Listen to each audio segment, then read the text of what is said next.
I'm trying to sell them on a new way to look at their problem. And also, once I can help them acknowledge they have a problem, I can inch them towards solving the problem. Welcome to the Inside Scoop for Outside Sales, the show that dives deep with industry leaders to get you actionable insights to help field sales professionals like you grow and achieve more. Here's your host, Trey Gibson. Hey everybody, it's Trey Gibson, CEO and founder of SPOTIO, and you're listening to the Inside Scoop on Outside Sales. Today with me on the podcast, we have the roof hustler, Mr. Dashaun Bryant. Dashaun, how's it going? Oh man, I'm doing phenomenal, man. Sensational to be specific. I'm amazing. Fantastic. Glad to be here. You have 7 years in door-to-door sales experience, and you were so dang good at it that people said, hey, why don't you come teach us what you're doing to be so successful out there? So now you also help other companies learn how to do what you do. Is that right? Yep. So I fly around the country and I coach and train other sales teams where we go do in-person training. Well, not in-person training. We do office training, and then we do actual field training as well. So I teach on mindset, skill set, and principles to give people the tangible and the intangible things they need to be successful in the door-to-door industry. Yeah, mindset, such an important. Door-to-door sales is tough. There's, people, we make cold calls here at SPOTIO, and I'm like, team, go and knock on someone's door, and it's a whole different experience when you're there face to face. So is that where you start? Is that mindset, making sure they're right up here? Yeah, because I'm a firm believer, like once you get your mind right, you can get your grind right? So on Thursday, we got to really open up the mindset, because the mind, like a parachute, it only works if it's open. So we got to really open up the mind so they can be receptive to the training, because most people very standoffish. So they like, man, I got this. I don't need no help. I don't need no training. So I got to really challenge them on day one. Yeah. I got to really, like, as bad as the sound, I got to let them know, like, you're not as good as you think you are. Mm-hmm. Like you got a lot more room you can improve. So once I humble them, and once I'm transparent with them and they kind of get transparent with me and we open it up, now it makes it so much easier for me to train them Friday, Saturday, and Sunday, because now they're ready to receive, And a lot of times in our lives, we give people advice or we try to help people and they're not ready to receive. So the information fall on deaf ears. So on Thursday, I beat them up really good. I break them down to build them up. So once we get the mind right, then we can teach them all the skill set. Yeah, I've went and watched your videos, and the thing I really like that you do is you still do the work. Like, you're not one of these guys that used to knock 10 years ago and have this system that worked back. Like, you still do this actively, and so what you teach is relevant today. And what we're going to be talking about today is the power of selling with perspectives, which I thought was really interesting. I've read a ton of sales books, I've taken a ton of classes, and I've never heard it called this. And so I think it's a unique way. Anyway, I don't want to steal your thunder, but tell me a little bit about the power of selling with perspectives and why it's important for the roofing industry. Yeah. So, before I jump into that, I want to touch on to something that you said. Like, I like to stay in the game, right? Like I had posted a post on Instagram the other day, and I was like, people ask me, why do I still sell? They're like, man, you're killing the game with roof hustles. Why you still sell? And I say, because I like to be up to speed on the insurance game, because it's changing constantly. So I can't come and talk to you about something that was going on 4 years ago when there's been new changes a month ago, right? And then also I say it keeps me sharp. It keeps me on my A game. And then I was like, we like EA Sports, man. Like we in the game, So we're not somebody outside, like you said, that's just talking that talk. We walk that walk too. And also that helps with the buy-in, because they're like, okay, he do it. Absolutely. Right? So selling with perspectives, right? One thing about me is I'm a rabbit hole chaser. So if something comes to my brain, I'm like, I need to go chase that. Yeah. Because it can lead to a new training, new perspective, new information, right? So I was training a company, and they was like, man, how the hell are you so good at the door, and you get people to buy, you do all of these things? I was like, because the difference between you and I is you sell roofs, I sell perspectives. And they was like, what do you mean by that? I was like, well, you go into the door and you trying to sell them a roof like everybody else trying to sell them a roof. I said, I'm going to the door and I'm trying to show them a new way to look at their roof. I'm trying to sell them on a new way to look at their problem. And also, once I can help them acknowledge they have a problem, I can inch them towards solving the problem. right? You go into their house and talking about, hey, I can help you get a new roof, blah, blah, blah, blah, blah. I'm going to their house and I'm making them actually think. And like, so once I said that, I was like, I sell perspectives, and I'm like, it got to be some deeper information on that, right? So now I went into student mode. So I'm like, let me go learn more about actually what is selling a perspective, because I know that's what I do, but let's go learn the tangible things. And I started doing the research, man, and it really blew my mind. And it's like 2/3 out of salespeople fail to separate themselves. Right. So, especially in roofing, right? Like, hey, you got damage. Can I get a free inspection? Isn't like, I bet 98% of the roofers out there say the exact same thing at the door, don't they? Same thing, right? So I'm telling them, I'm like, man, you got to learn how to like change the way that you sell people. So I go do the research. 2/3 out of people fail to separate themselves, right? And there's a study. I don't know what the study was, like the title, but the study said like 12% of people that learn how to sell perspectives, like they improve, like 12% improve it. And then another people, so how I go, they enhance their winning percentage by 12% when they start learning how to sell with perspectives. And those who master how to sell with perspectives improve their winning percentage by 22%. So that's like 34% chance of winning once you learn how to sell with perspectives. Wow. So what is selling with perspective like exactly? It's going to somebody's house. And like I said, you give them a new way to view buying a roof. So when I go to people's house, right, I'm not caught up on like, oh man, your insurance company paid for you to get a new roof.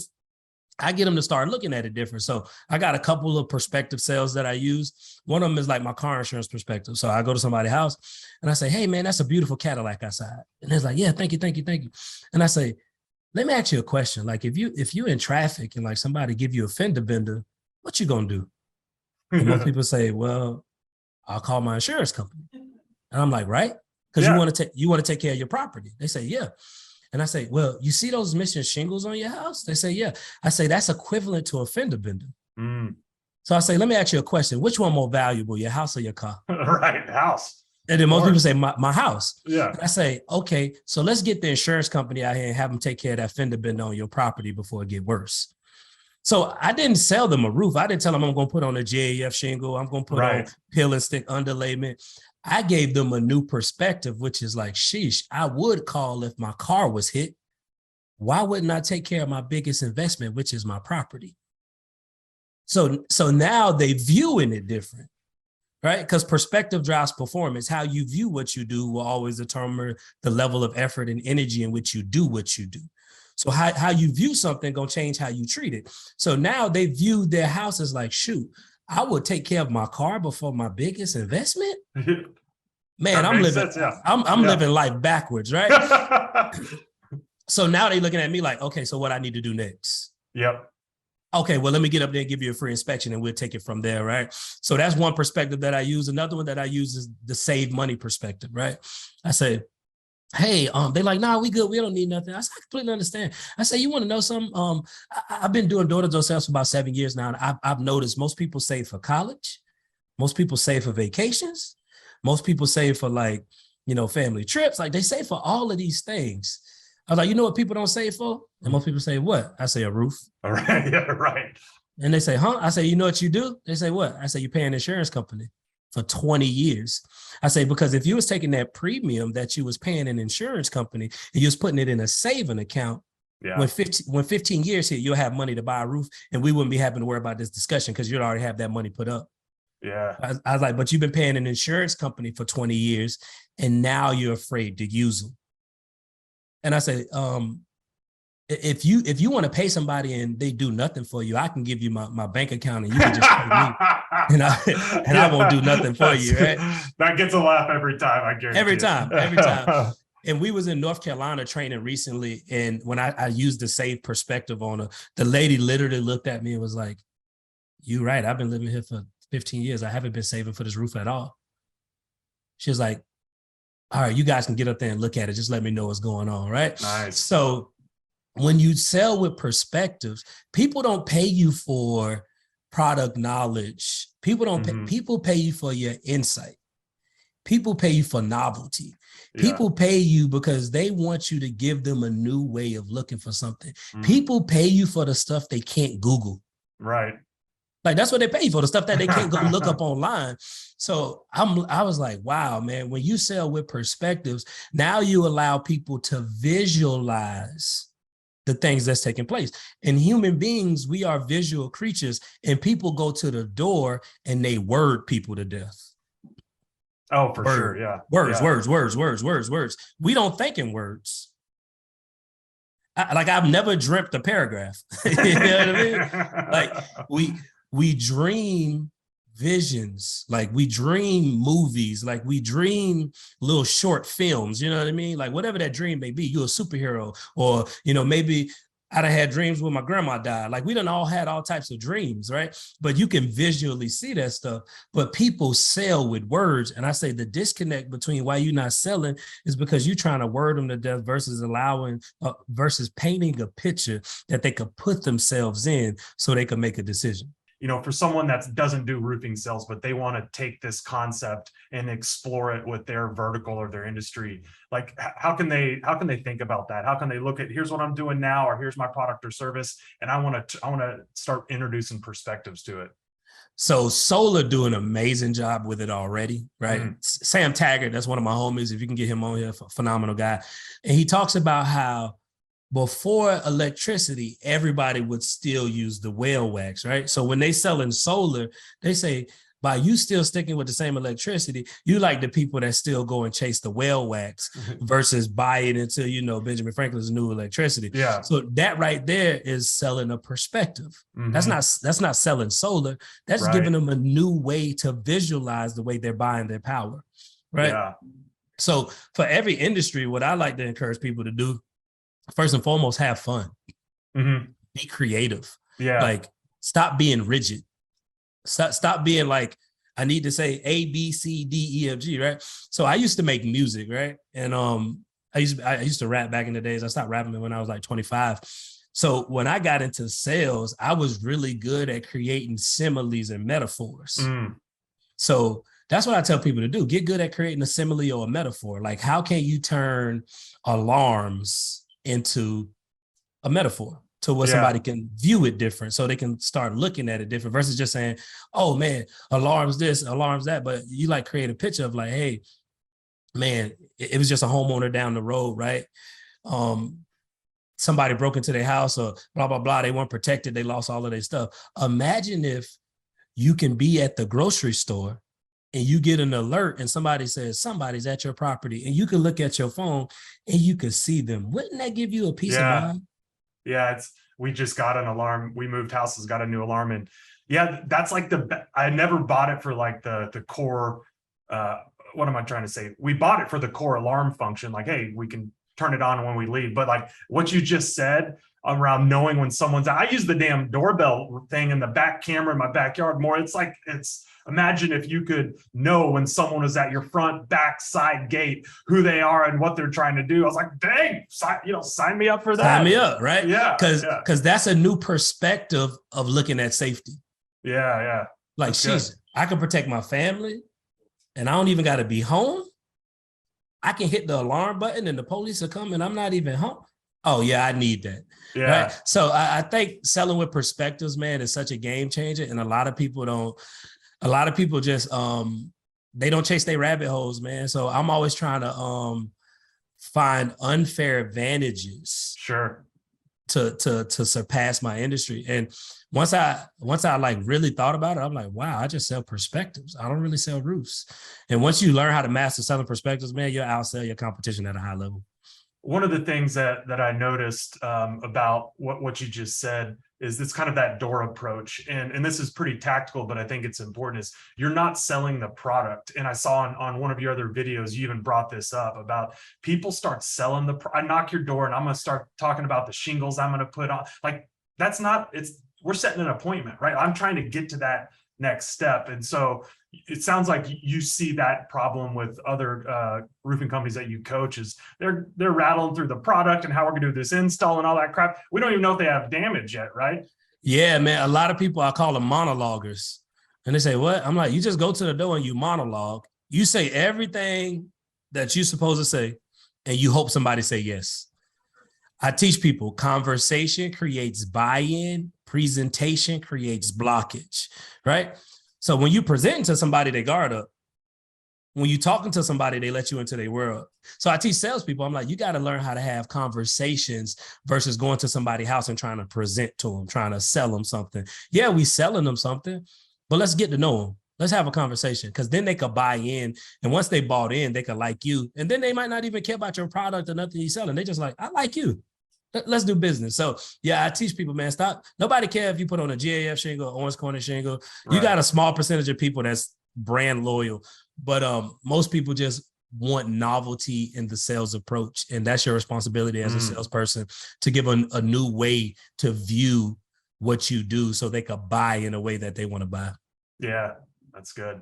What's when you go out and coach with reps, what's typically like the biggest hurdle you have to overcome? You got a group of 10 or whatever, like, is there a common theme you see that kind of breaks them free to be successful? Maybe it's the conversation, or, you know, is there a commonality that you see that takes them to the next level?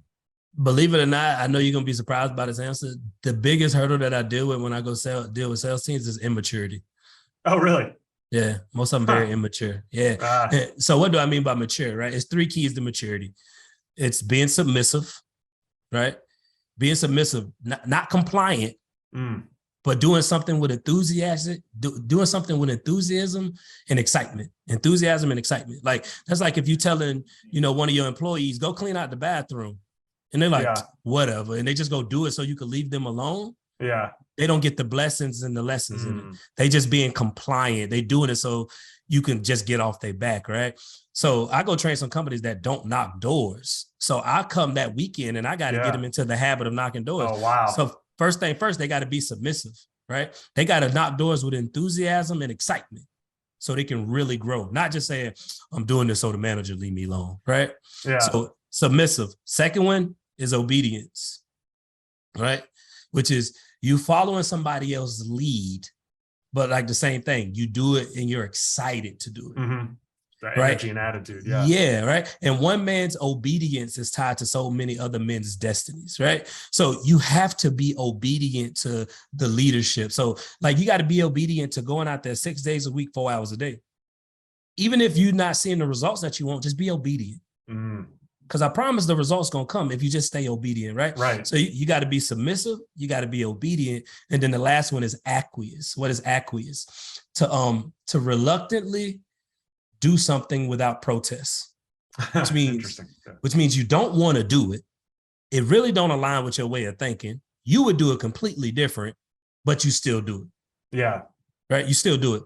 So that's the biggest hurdle I deal with is immaturity. So some guys, like submissive, obedient, but they still want to do things the way they want to do them. Yeah. Or maybe one guy is open to a new way of doing stuff, but he's not obedient. He don't really listen or follow directions, right? So once I overcome that hurdle of being mature, once I get them to buy into like, hey, the thing that stops you from going to that next level, it ain't your skill set, it ain't your mindset, it's you immature. You such a grown man, you think the way that you do things is always the right way. You like, and I tell them that all the time. I say, I get it. I'm a grown man like y'all a grown man. I don't want nobody telling me what to do. But I say, if your numbers and your bank account don't look the way you want it to look, maybe you need to listen to somebody. Yeah, exactly. You know, so that's the biggest hurdle that I deal with is immaturity. Yeah.